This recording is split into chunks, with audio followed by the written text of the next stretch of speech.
Hello and welcome back to LIT, Lisa's Initial Thoughts. Today I just want to ask you not to be a stumbling block. And I want to come from 1 Corinthians 8, and I just want to read verse 9 and verse 12. And they read, "Take heed, lest by any means this liberty of yours become a stumbling block to them that are weak." Verse 12, "But when ye sin so against the brethren, and wound their weak conscience, ye sin against Christ."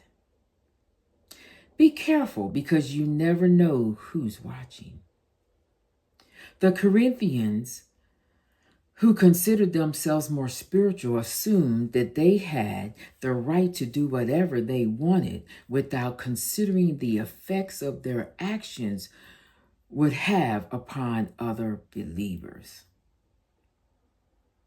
Against Christ implies that Christ counts what is done to his people as being done to him. Now, he said that. If you have done it to the least of them, you have done it unto me. The Corinthians must realize their actions affect the entire community of believers. We are not an island unto ourselves.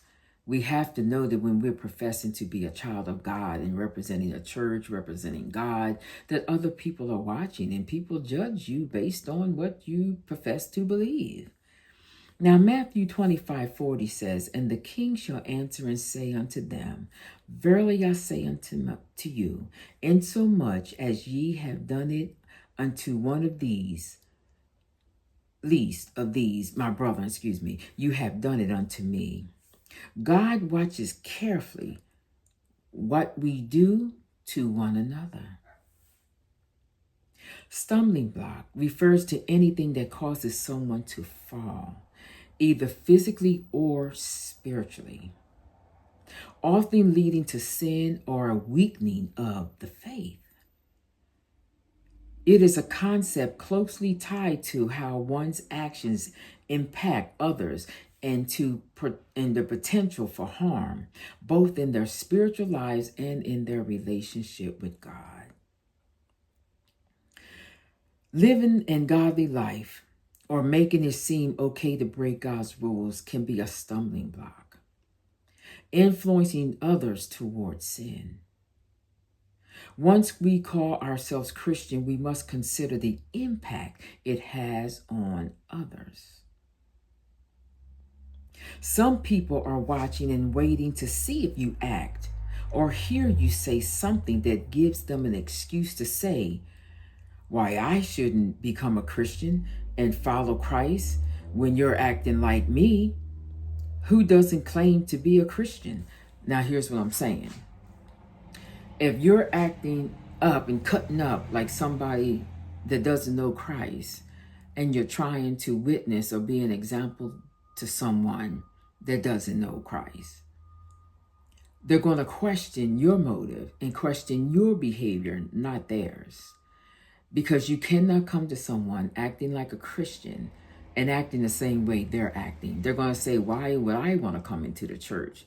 We're acting the same. You're no different from me." So what kind of witness is that? That's a very poor witness. Christ, when you act like me, it doesn't claim to be a Christian. I'm not saying we will never make mistakes. I'm saying be careful, because you never know who's watching you. And when we claim to be a Christian, we put Christ's reputation on the line. So just be careful not to be a stumbling block. That's basically what I wanted to say today. Be careful not to be a stumbling block. You cannot cry Christianity in 1 minute and then act like a heathen in the next. It gives a very inconsistent message to someone that may be watching or someone that you may be trying to witness to. And like I said, there are going to be days where you're going to have bad days. But when you have them bad days, just be careful how you respond to the bad things that are happening, because you just never know who's watching. That's all I wanted to say. So thank you so much. Thank you so much for tuning in to LIT, Lisa's Initial Thoughts. And until we meet again, saints of God, stay safe, stay blessed, and most of all, stay in the fight. Thank you.